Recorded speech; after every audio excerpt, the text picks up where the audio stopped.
Good evening, and welcome to the 738th meeting of the Economic Club of New York in our 116th year.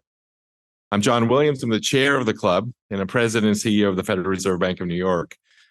With a distinguished history since 1907, the Economic Club of New York is known as a premier, nonpartisan forum for timely discussions on a wide range of issues facing New York, the United States, and the world.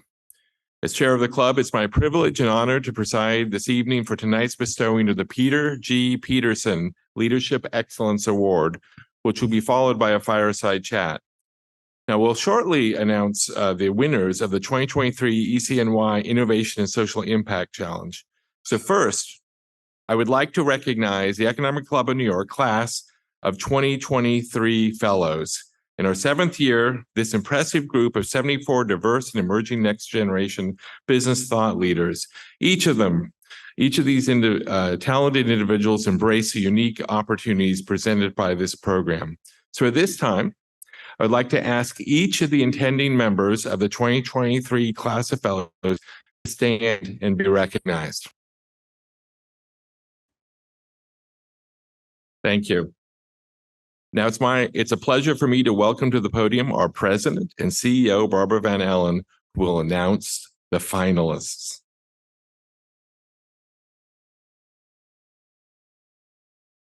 Thank you, John. In 2022, we initiated our Innovation and Social Impact Challenge to bolster the club's expanding research division. This initiative is closely aligned with our mission, which, as you all know, is to serve as a catalyst for innovative ideas and thoughts, leveraging our platform to introduce impactful content into the wider business and economic communities. We're delighted to have this year's challenge sponsored by ECNY member Shirley Hahn of Phoenix Bio. There were 4 themes that they could choose from this year: generative AI, climate change, geopolitical relations, and corporate governance. The participating teams did an amazing job bringing forward very innovative and creative ideas that were actionable. ECNY trustees Dan Neff, Reshma Sajana, and former 22 challenge participants and current ECNY members, Norbert Horvath and Josiane Fernandez, joined me in judging the entries. The winning teams will receive a cash prize, $5,000 for first place, $3,000 for second place, with an additional $1,000 to be donated to each of these winning teams' charities of choice. In second place, we found that the leveraging AI software to analyze municipal finance and increase accountability team were the winners. So, congratulations to Lisa Fan. Please come up to accept the award and get your photo taken with Cher Williams.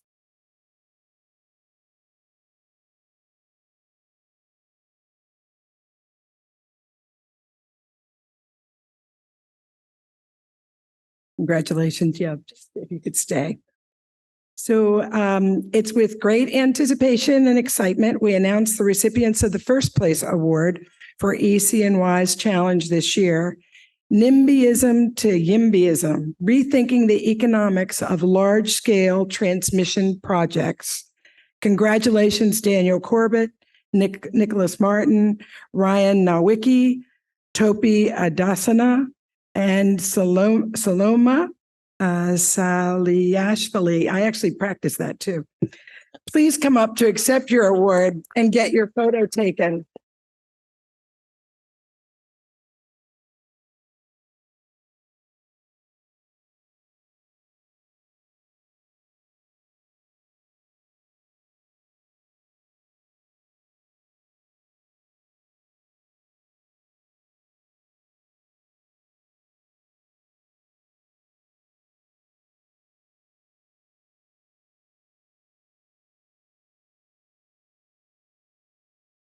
And to all the fellows who participated, we thank you for your time and energy. Back to John. Thank you, Barbara, and congratulations again to all the fellows. Being the chair of the Peterson Leadership Excellence Award Committee and serving beside William Dudley, Roger Ferguson, Alan Greenspan, Marie-Jose Kravis, Greg Mankiw, and Andrew Tisch has been one of the great pleasures of my role as the chair of the Economic Club. The award was inaugurated back in 2011 through a generous personal gift from the Peter Peterson, former chair, longtime member of the club. In 2022, the award was renamed in his honor. The award has been presented to prominent individuals who exemplify the very best in leadership while nurturing an outsized positive economic and social impact. Past recipients have included former Secretaries of State George Shultz, Dr. Henry Kissinger, former chairs of the Federal Reserve, Paul Volcker and Dr. Alan Greenspan, and former vice chairs of the Federal Reserve System, Alice Rivlin, along with last year's recipients, Stanley Fischer and Roger Ferguson. As we prepare to honor the 8th recipient of this important award, please join me in welcoming club member and one of the children of the late Pete Peterson and chair and CEO of the Peter G. Peterson Foundation, Michael Peterson, to the stage to share a few words, along with 2022 winner Roger Ferguson to present this year's winner. We'd also like to thank the Peter G. Peterson Foundation for supporting the Class of 2023 Fellows Program, as well as the dinner this evening. Thank you, John. Thank you, Barbara. On behalf of my colleagues at the Peterson Foundation and my family, we are deeply honored by this award named after my father, and we couldn't be more thrilled with tonight's recipient. My father loved the Economic Club and everything it stands for. To him, ideas mattered. He cared about ideas. He wanted to come up with ideas. He wanted to hear about your idea. He wanted to talk about someone else's idea. This type of rigorous, transparent dialogue and pursuit of the right policies and the right solutions is what the Economic Club is all about. So he very much appreciated this important New York institution. And if you care about ideas, who better to receive this award than Bill Gates? Bill has many accomplishments among various leadership areas, from business to technology to his broad humanitarian and philanthropic work. Bill even received the Person of the Year award from Time magazine in 2005. As you may have seen, Taylor Swift did receive it this year. But don't feel bad, Bill. Taylor Swift has no Peter G. Peterson Award for Leadership Excellence.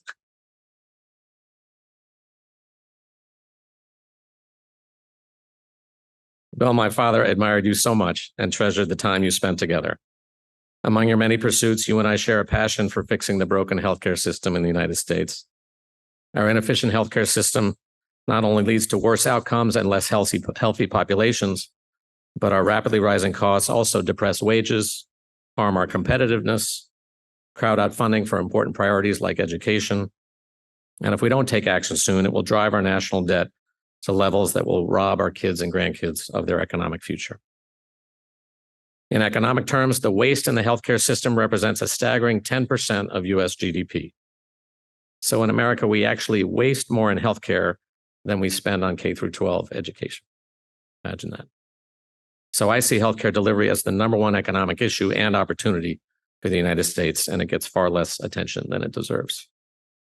The Peterson Center on Healthcare is working full-time on this issue, and Bill is a member of our advisory board. We're so fortunate to partner with him and his team on this critical area. So thank you, Bill. Now it's my honor to introduce Roger Ferguson, who will present the award. Roger is also a great friend and supporter of our work. #1, he is last year's recipient, as noted, of the Peter G. Peterson Leadership Excellence Award.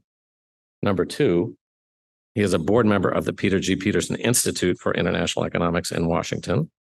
And #3, he is a member of the advisory board of the Peter G. Peterson Foundation. So Roger, my friend, you have hit the Peterson trifecta. And you can see from Roger's resume how creative my dad was in naming things.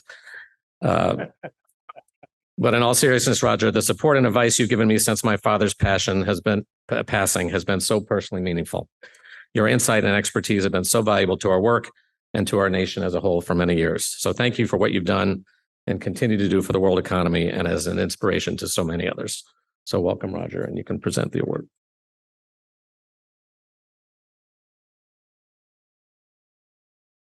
Thank you for that kind introduction. And I'm sure all of you are waiting to hear that introduction. So let me move on to the main event here. And it is obviously with a great honor and admiration that we gather here today to present the Peter G. Peterson Leadership Award, Excellence Award to the visionary whose impact transcends industries and whose commitment to innovation has reshaped our world.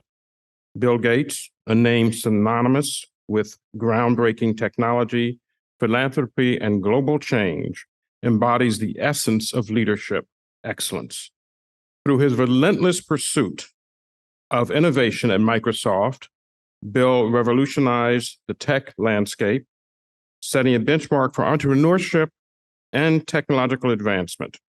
However, his leadership extends far beyond boardrooms and computer screens. His unwavering dedication to addressing global challenges through the Bill and Melinda Gates Foundation showcases a rare blend of strategic vision, compassion, and courage. From eradicating diseases to empowering communities, his commitment to societal betterment exemplifies the very essence of leadership excellence that the Economic Club of New York and Peter G. Peterson both stand for. So today, Bill, we're honored to present you with this award.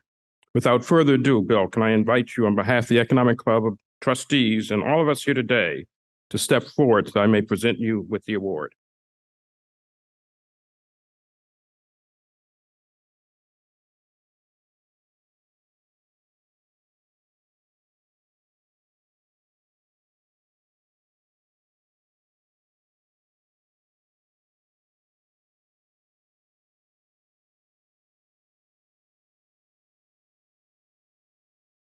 Thank you, Michael. Thank you, Roger, and congratulations. So now we move to the heart of the program tonight, in which Chair Emerita and Chair of the Museum of Modern Art, Marie-José Kravis, will sit down for a conversation with Bill. The program will end promptly at 8 p.m. And as a reminder, this conversation is on the record, as we do have media on the line here in the room. So without further ado, please join me in a round of applause as we welcome the new Peter G. Peterson Leadership Excellence Award winner, Bill Gates, and the club's chair, Emerita Marie-José Kravis, for the conversation. Well, congratulations and thank you. Thank you for being here. And John mentioned and Roger mentioned the impact that you've had on the tech landscape, but you've really changed all of our lives by making software so widely available. You've really changed the culture and the way we live and the way we interact and so on. So congratulations on that. And also, you've not only changed our lives, but you've saved so many lives. They talked about eradicating disease, but when you look at the numbers in the last 20 years, it's estimated that through the foundation and your partners, you've probably saved about 32 million lives with the work that you've done on polio, malaria, tuberculosis, HIV. And cutting the infant mortality rate by half is really remarkable. So thank you for all you do. And I know that you've just come back from COP28, and that's another area where you're working very hard to improve our lives and also save. And you came back from COP28 by saying that you felt relatively optimistic, the glass half full. Why is that? Well, climate's a huge challenge because the hydrocarbons that have been key to the modern economy, have this side effect. And as the CO2 and a few other gases accumulate, that warming effect causes serious problems, primarily near the equator and primarily for outdoor work. But it's something that if we let it go unchecked, will start to destroy ecosystems, and even in temperate zones start to be quite serious. And, my view of it came entirely from the work of the Gates Foundation, where I was visiting Africa just after the turn of the century, learning about agriculture And hearing from farmers that the hotter, less predictable weather was a challenge for them. And so I got educated. A couple of scientists did a lot of sessions for me, starting around the year 2000. And it was actually the Paris meeting of this COP event, the meeting that was in 2015, where my commitment to create a new group called Breakthrough Energy came forward. I'd say in a way that's worked out very well, because the notion that if you try and solve climate just by paying high prices, it's clear now that, given all the economic challenges, including, rich world budgets being overspent, in which Pete Peterson was a very articulate advocate, and he will be proven right, although people didn't listen much in those early days. But anyway, we don't have infinite resources. So if you want to solve a lot of problems, reducing inequity and a lot of the global health things that are our foundation's party, and solve climate as well, you have to use innovation. So anyway, I committed to create a group that would philanthropically fund early ideas and policy work, and then in a venture, but in a new venture construct, a 20-year sort of high-risk double bottom line approach, fund companies. And so, we had this year's COP meeting, COP28, was in Dubai. And so we had over 40 of those companies, and we have about 100, come and talk about what they're doing. And the big companies would come in, the governments would see, okay, what kind of policies can help these things bootstrap?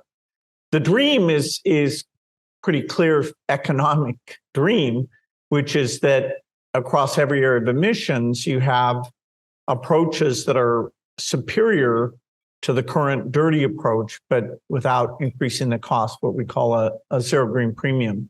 And we're making a lot of progress towards achieving that. So those partnerships and the engagement on innovation was what made me feel good about this latest COP meeting. Maybe you could elaborate on the zero green premium, because we talk a lot about emissions, and we probably won't meet the Paris target of 2 degrees Celsius, but you have sometimes said that maybe we focus on the short-term issues on emissions, but not enough on the zero green premium, steel, cement, manufacturing, and so on. Maybe you could elaborate on that and explain your thinking. Yeah, so there's actually quite a few sources of emissions. People are probably most aware of making electricity, where natural gas and coal are often used. That's a little over 20% of global emissions.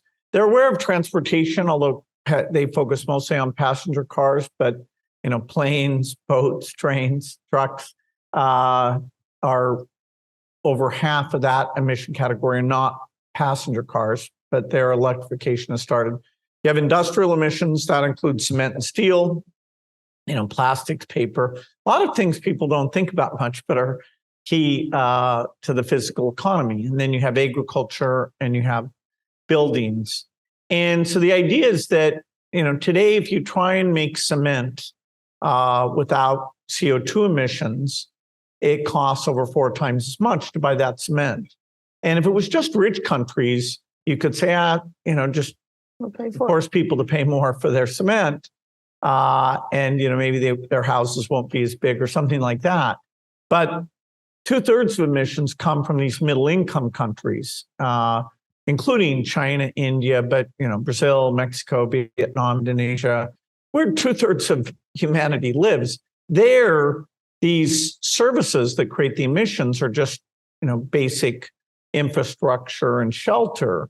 And so the idea of making it more expensive, you run into the deadlock that those countries would turn to the rich countries and say, please subsidize these costs, because why should we slow down providing the basics when we are not responsible for the historic emissions? But the total price tag for that using current techniques would be triple the entitlement development aid budgets given to all countries for all causes.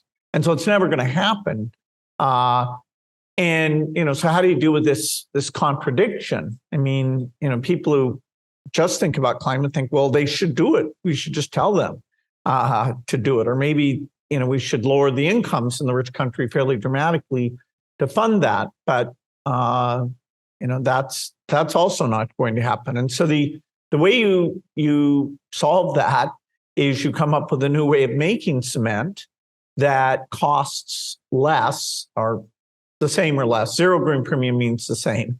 Negative green premium means less. And you have to do that across all those areas. And so, at a very early stage, you want a lot of government R&D, which Obama was president and during 2015, he and 40 other government leaders and I had this R&D event.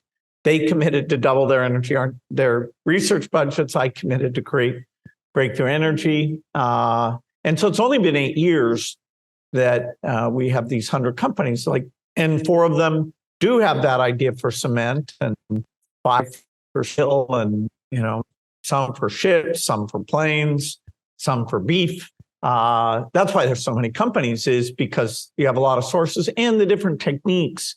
Although the ones we have all work at the lab level, scaling it up to achieve this low price. A lot of them will fail as we go through that, but we have enough to feel quite confident that it can get done. Now, as you said, there's a deadline, and because it takes a lot of time and you have to go to all countries, we won't meet our highest aspirations, but we can stay within a range that it's not a climate disaster. We still need some adaptation, as we get somewhat above 2 degrees. And that was a big topic at the top. In fact, the Gates Foundation does the work in the adaptation area, whereas Breakthrough is all about the reducing emissions, which is called mitigation. But you talk about scaling up. You also have to accelerate or energize the ecosystem. And of course, you did that when you started Microsoft. Are there any lessons that you learned in terms of creating an innovation culture or accelerating or scaling up? And then I want to ask you about an apocryphal, I don't know if it's apocryphal or not, an anecdote where when you started Microsoft, you had memorized the license plates of all your employees so that you could see when they were in and out. And so is that part of that innovation culture? Yes. It's not that many license plates. I mean, we only had a few hundred employees. A lot of license plates. I can still tell you when they came in and out. We had this thing where we had a parking lot that was linear. And so the first to come in would park in the first spot, and the second, and the third spot. And it was considered a bad thing that when you left, there were cars to the left of you. That meant you'd been lapped. Somebody came in before you and left after you. And so that was like, oh no. And we taught this to one of our partners. We were working with IBM at one point, and only 1 out of several hundred people at this IBM lab adopted our view. But when we went to visit him once, he said, oh, there's a guy who's beating me in all the time. And he's here all the time. I'm so embarrassed. Well, then we looked at it and we said, oh, shoot, that was our rental car that we left here like a month ago. So there's not really anybody who's beating you in day and night. Anyway, yes, the notion of how hardcore you should be in creating these innovative companies, do you push it too much? And everybody's different. Elon, pushes hard, maybe too much. Steve Jobs pushed hard, maybe too much. I think myself is very nice compared to those guys. But anyway.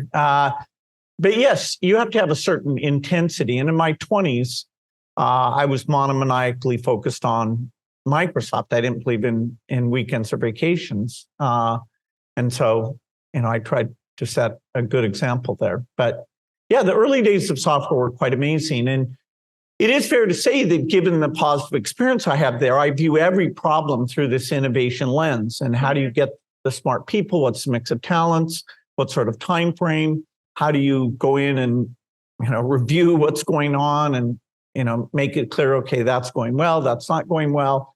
And so whether it's at Microsoft or the Gates Foundation, which is health is our biggest area, and then this climate work, that idea of innovation is interesting. Now, as you move into new domains, you do need to adapt. The very best author on climate-related technologies is Václav Smil. And, he said, Bill, you're going to be the most valued person ever, because when you write software, you just kind of ship it. It doesn't have to be perfect. And when you do like electricity plants, you have to build them, you have to permit them, you have to get transmission. And so, and the degree of improvement in the digital area is literally exponential. I mean, the computer that you in your phone is 1 million times better than the first computer I dropped out of Harvard to write software for, actually 10 million times better. And so, will I adjust, as I get into, vaccines or electrical plants? And that's a challenge, to continuously learn and find the people in those domains who can help me, and then, create organizations that aren't satisfied with the status quo.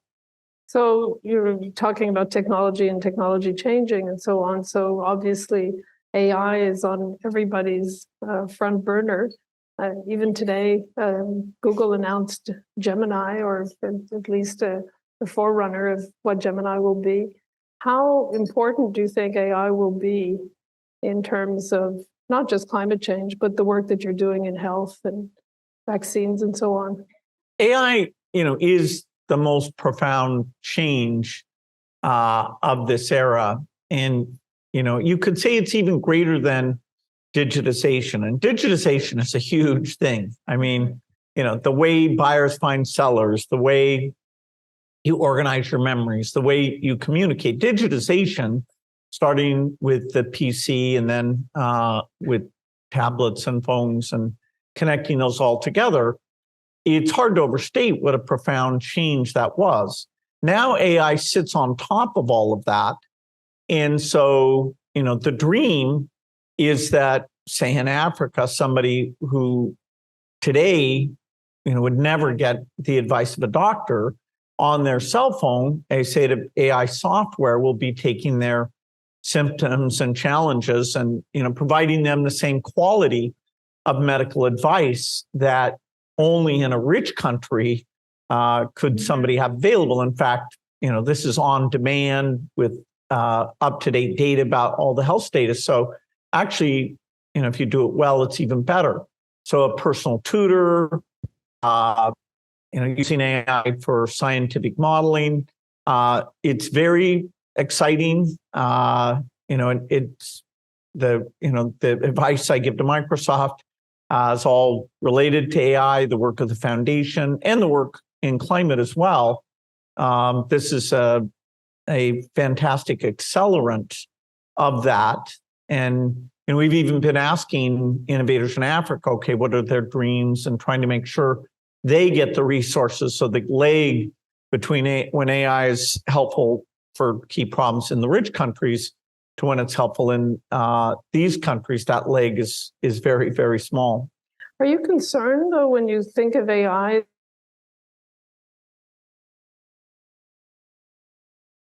Anyway, 3 dominant firms that are leading? The AI is going to have a lot of uses, and in any domain, whether it's like legal or architecture or drugs, you will have in each one of those verticals dozens of companies competing.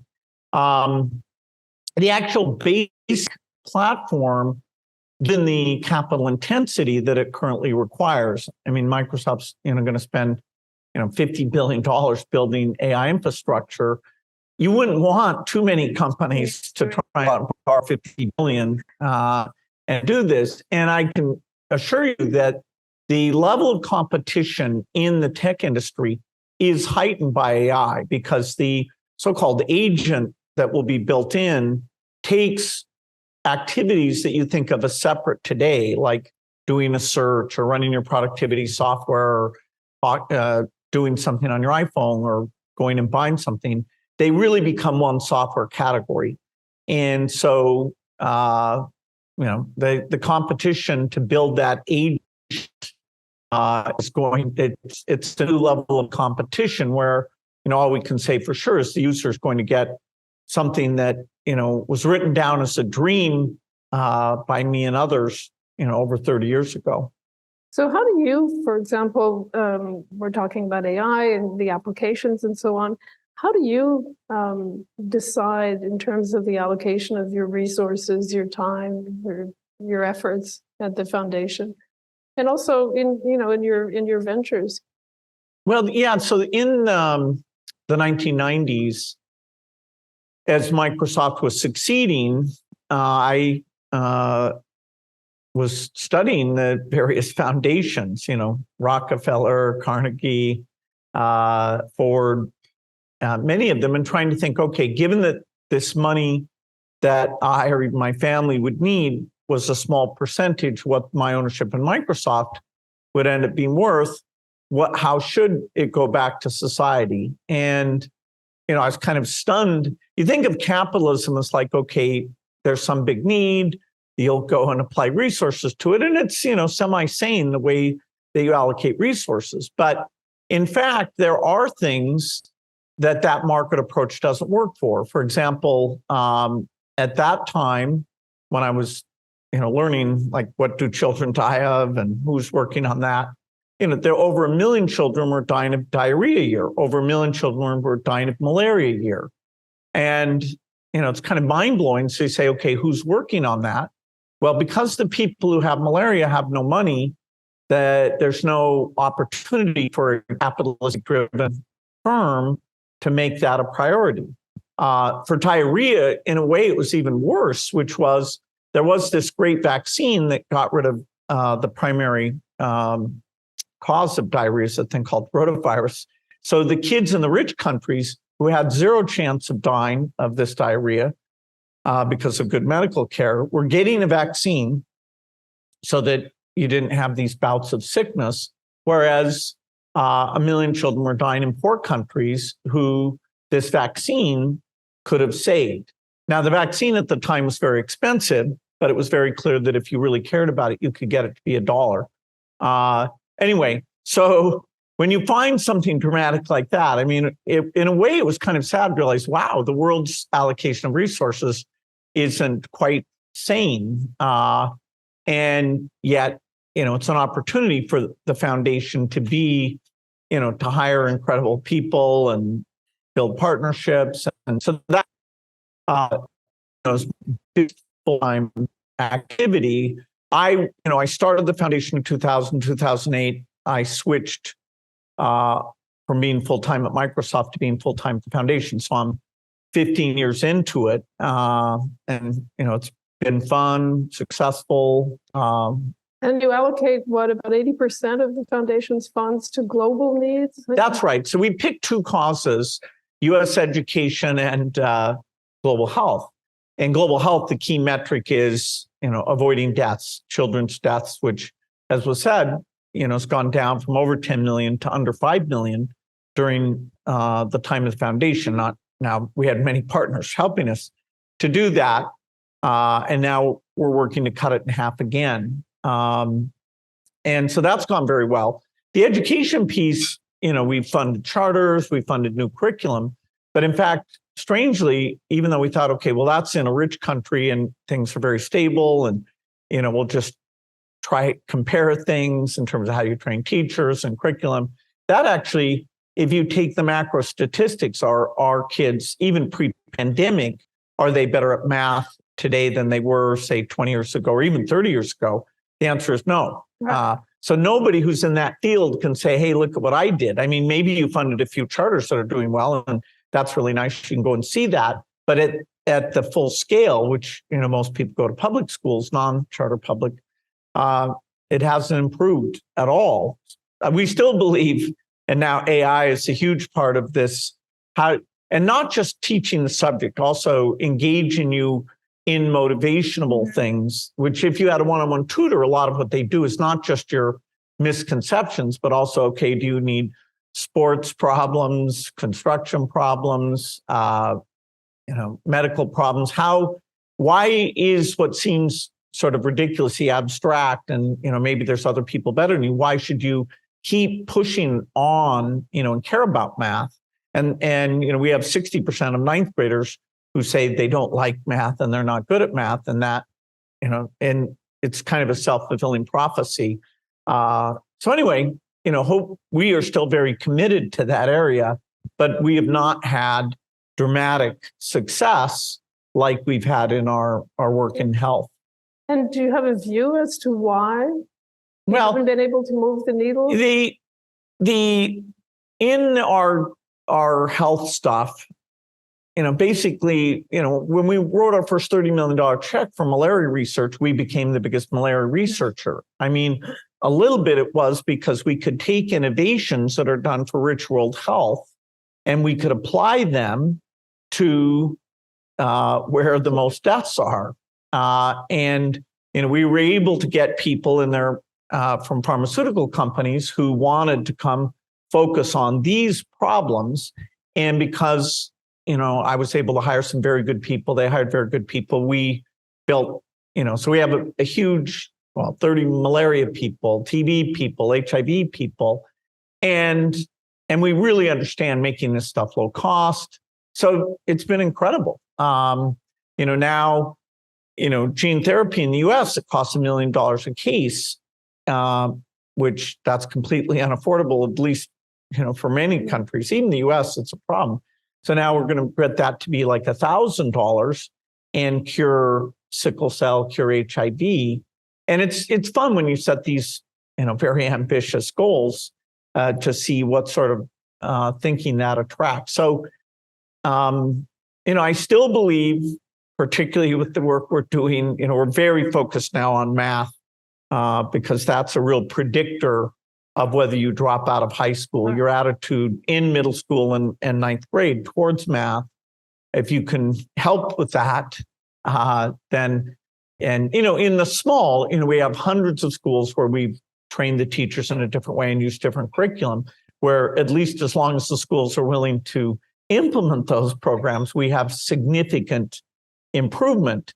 But the ability to maintain a reform like that in the face of the school board or the union or just it's more work, it's been tough. So the adoption at scale, which is a challenge, for climate or education, we solve that in health far better than we have in education. So speaking of health, you were also prescient with regard to the pandemic. And as prescient as you were, you didn't have very many people listening or paying attention at that time. And you must have been disappointed also with the reaction of most of the developed countries. Yeah, so the pandemic was inevitable, but things that only happen every 30 years or so, humans aren't that good at staying alert, so like, I'm in the office of pandemics and I've been coming into work and, I'm ready. But, there's some other department of like listeria outbreaks, which are kind of minor things. And, they're working hard. And so maintaining that capacity. Now, many human problems, take earthquakes, there's lots of small ones that are reminding you that there will be a big one. In pandemics, there basically aren't. I mean, actually, the definition of the word is that it goes global. And in the US, this respiratory transmission mode, which is the great threat, because you're often transmitting before you're symptomatic. You're, of course, still ambulant. So, a bus, a plane, a classroom, you're transmitting.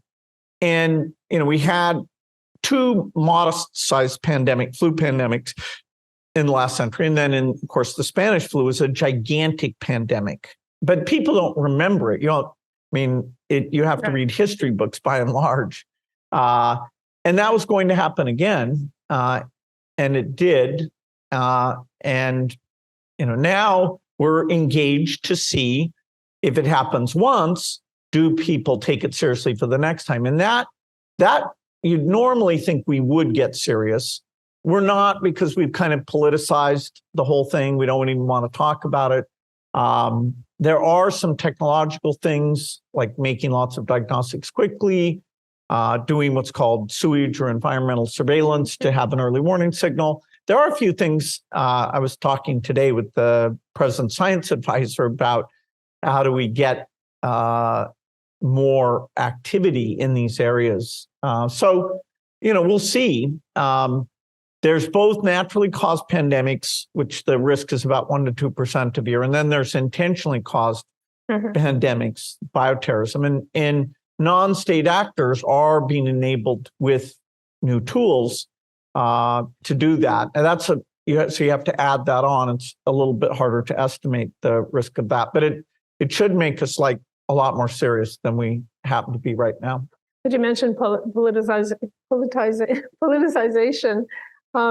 Whether you look at climate, with climate deniers and scientific evidence, whether you look at vaccines and pandemics or health issues, or even education, you mentioned things that work but that aren't widely adopted. Our society has become increasingly politicized, divisive, divided. Is that something that concerns you deeply? Well, it's certainly concerning. If I had the magic solution for that, I would definitely prioritize it. During the pandemic, it was troubling that people's fact bases were different. I mean, people said that vaccines were being made to track people, yes, and that I was somehow you were doing that. Chip and so, why would they think I want to track people? What am I going to do with that information? Right. So sometimes you just have to laugh at those things, or that, somehow I make money off of vaccines and they're a bad thing. It's, in a way, you just have to keep pursuing these things, because when the next pandemic comes, you want to be able to make the diagnostics and the vaccines. And so even though it's a little bit lonely, there's no reason to not keep working on it. But with AI, aren't the risks of misinformation, disinformation going to grow? It's hard to say. I actually have been thinking a lot about how we use AI to reduce misinformation. And, AI makes these mistakes now. So that's a different thing. And, we're actually making quite a bit of progress on getting the AI to be more reliable. That's what makes it complicated for health also. It is, although, if you have the human make the final decision, like it advises the doctor, hey, maybe you should have asked this question. It summarizes the session. It helps write the prescription. It helps write the letter to the insurance company.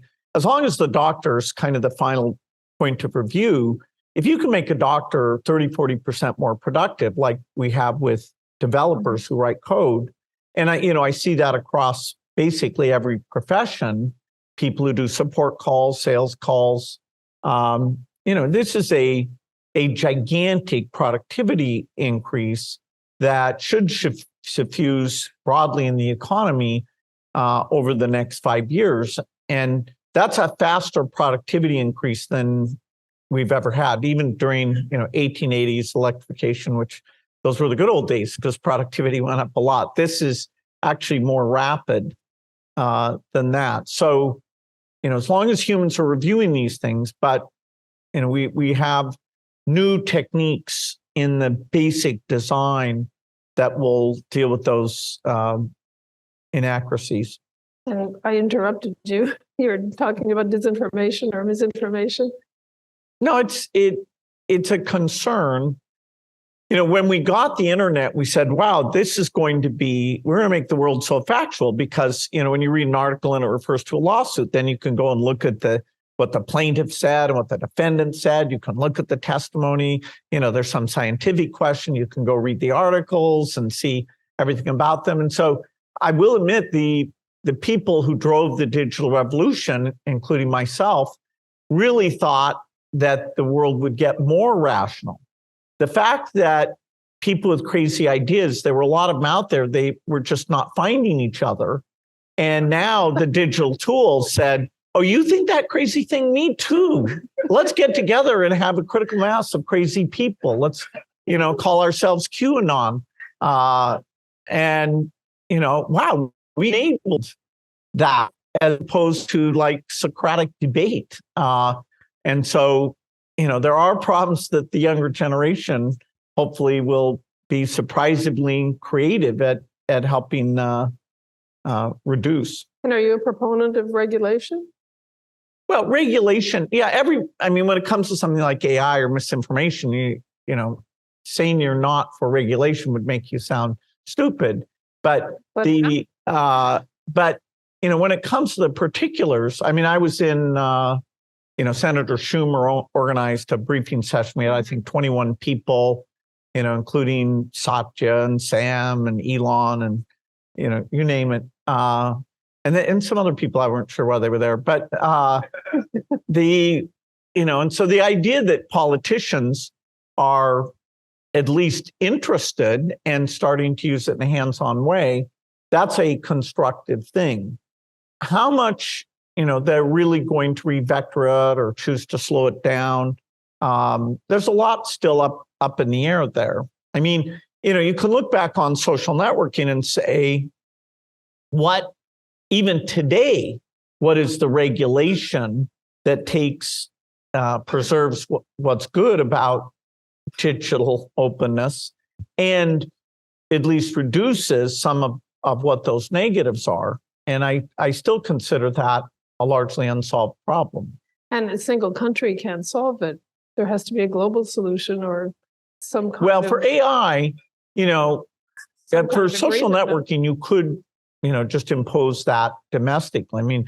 China runs a very different regime in terms of what citizens get to see on their social networks. And there's a lot of money that goes into that. They're kind of unique in that respect, though. But yes, in terms of AI, if you want to say slow it down or not let it go into certain areas, just like climate, the global cooperation problem needs to be considered in any proposed solution. And are you optimistic about that? Oh, I'm more optimistic about AI because of the near-term benefits. And a lot of we don't want people with ill intent to get ahead with AIs because things like cybercrime, designing bioterror attack viruses, you'd like to have the good guy defense stay ahead of the bad guy offense. And that to me is, for the next several decades, the primary thing is AI as connected to bioterrorism, cyber attacks, and weapons, physically destructive weapons, and making sure that the good guys stay ahead on those things.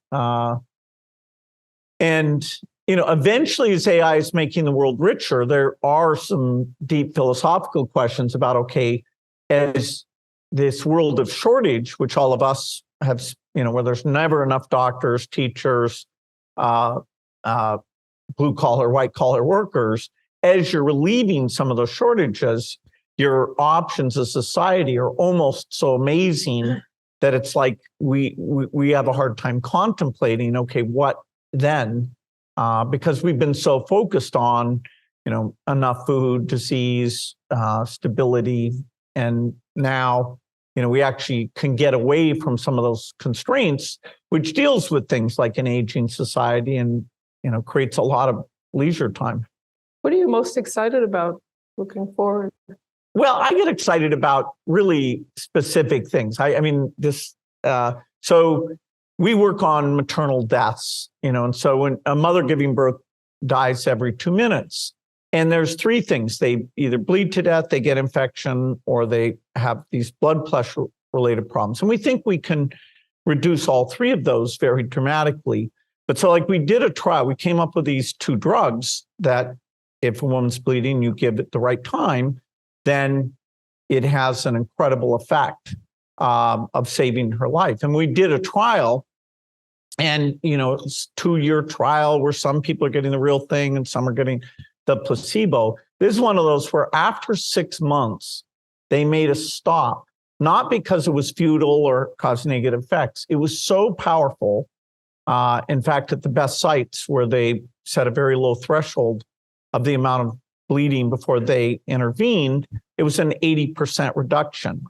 And this is, $2 worth of drugs and a little plastic drape that you put under the woman that actually collects. And so you actually see how much bleeding there is, because doctors actually, or anyone, attendants, are not very good at knowing that. So they often fail to recognize. Anyway, stuff like that. I just get a kick out of it. And the world can afford $2 those drugs, and we're going to make them sublingual, so you don't even have to give a shot. There's things like that in nutrition. There's things like that in HIV. We have magic ways of killing mosquitoes. And anyway, we have innovation, both in my health work and in my climate work, is going even faster than I expected.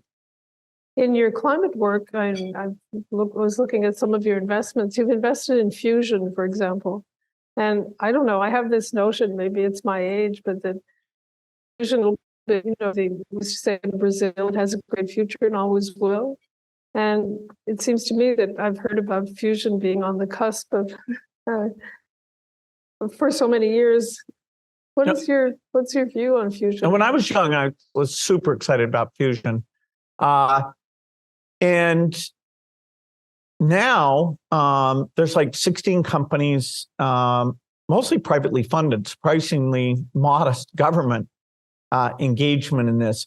Fission is still, fission is where you split like uranium and plutonium. I have a company in that space that I put billions into called TerraPower that's building a 4th generation reactor in Kemmerer, Wyoming. So hopefully that, we'll build a lot of those, and that will help with climate change. In the fusion space, Breakthrough's invested in 4 of the 16 companies. I think we're about to get involved in a 5th, which all use very different approaches. So, Commonwealth Fusion Systems, that's MIT's sort of spinoff, and it's building a really cool tokamak outside Boston. They're probably an aggressive schedule where late in the next decade, they could be making, if everything goes well, cheap electricity with fusion.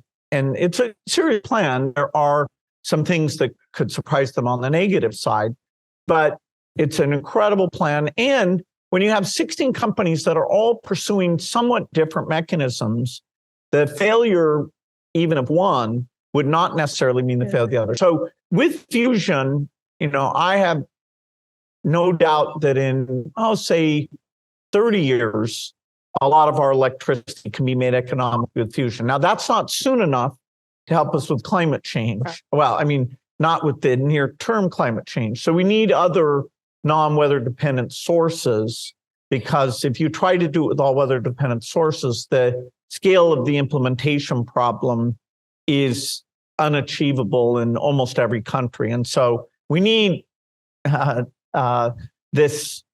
these other fission and fusion things to work out. But even AI, it's interesting here, where we're modeling plasmas, which are these hot things that are the key to most of the fusion work. There's 2 approaches that don't use plasmas. But anyway, it's incredible stuff. Speaking of incredible stuff, you put out a reading list every holiday season, and you just came out with your most recent one. I think it was last week or 10 days ago. You read what, 50 books a year? That's only 1 book a week. Yeah.